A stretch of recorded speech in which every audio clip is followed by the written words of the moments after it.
ఆడిన మాట.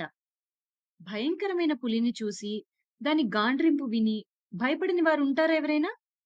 అలా ఉన్న ఒక ఆవు కథని తెలుసుకుందామా? చదువుకుందామా? తోటి ఆవులతో కలిసిమెలిసి ఉండే ఒక ఆవు, అందున సాధు స్వభావం కలిగిన ఆ ఆవు రోజూ అడవికి వెళ్ళేది. మిగిలిన ఆవులతో కలిసి పచ్చిక మేసేది. ఆ ఆవు వినయము, అణుకువ, స్నేహశీలత మిగిలిన అన్ని ఆవులకు నచ్చేది. అందుకే ఆ ఆవు ఎప్పుడు ఎవరితోనూ కలహించదని, తిండి కోసం కక్కుర్తిపడి ఇతరుల తిండిని దోచుకోకుండా, దొరికిన దానితోనే తృప్తి పడేదని, అది తన యజమాని సంతృప్తి పడేలా సమృద్ధిగా పాలు ఇచ్చేదని, మిగిలిన ఆవులు ఆ సాధు స్వభావం గల ఆవును గురించి, దాని మంచితనం గురించి ఎప్పుడూ పొగుడుతూ ఉండేవి. ఒకనాడు ఆ ఆవు రోజులాగానే మేత మేయటానికి అడవికెళ్ళింది. మేత మేస్తుండగా దానికి పులి గాండ్రింపు వినిపించింది. తలెత్తి చూసేసరికి మిగిలిన ఆవులన్నీ ప్రాణభయంతో ఎటు పడితే అటు పరిగెత్తడం కనపడింది. కానీ ఆ ఆవు మాత్రం మళ్ళీ తల వంచి గడ్డి మేయసాగింది. ఆ బెబ్బులి గోవు దగ్గరకు వచ్చి, "ఓ ఆవు! నన్ను చూసి కూడా నీవు భయపడలేదు. నేను ఆకలితో నకనకలాడుతున్నాను. నిన్ను తిని నా ఆకలిని తీర్చుకుంటాను" అని అంటూ ఆవు మీదకు లంఘించడానికి సిద్ధమైంది. అయినా ఆవు అదరలేదు, బెదరలేదు. పైగా, "ఓ పులీ! ఆగాగు. ఇంటి వద్ద నిన్న మొన్న పుట్టిన దూడ ఉంది. దానికింకా పచ్చిక తినటం కూడా చేతకాదు.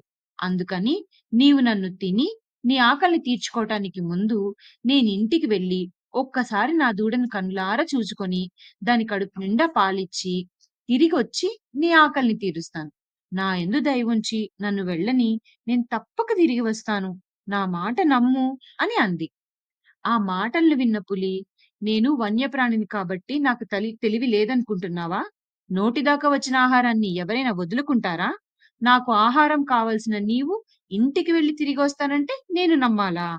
అని ఆవుని ఎగతాళి చేసింది. ఆ మాటలకు ఆవు, "నీ మాటలు నిజమే. చూస్తూ చూస్తూ ఎవ్వరూ చావాలని అనుకోరు. కానీ నేను ఆడి తప్పని దానను. సత్యనిష్ట కలిగిన దానను. మాటకు ప్రాణము సత్యము అని తలిచేదానను. నేను తప్పక తిరిగి వస్తాను. చివరిసారిగా నా దూడను చూడాలనే ఆశను తీర్చు" అని పులిని బతిమలాడింది. కన్నీళ్లతో వేడుకొంది. దయ కలిగిన ఆ పులి, "పో, పోయి నీ దూడకి కడుపు నిండా పాలిచ్చిరా. నిన్ను చూస్తే ఎందుకో జాలి కలుగుతోంది" అని అన్నది. వడివడిగా ఆ ధేనువు తన దూడను చేరింది. దాని కడుపు నిండా పాలిచ్చింది.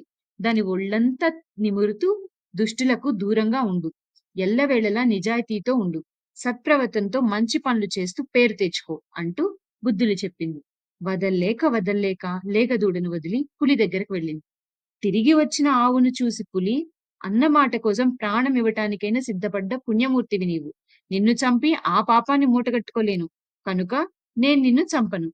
నీవు నీ దూడతో హాయిగా ఆనందంగా జీవించు" అని వెళ్ళిపోయింది. చూసారా పిల్లలు? సత్యాన్ని, ఆడిన మాటను తప్పనివాడే అందరిలోనూ ఘనుడు.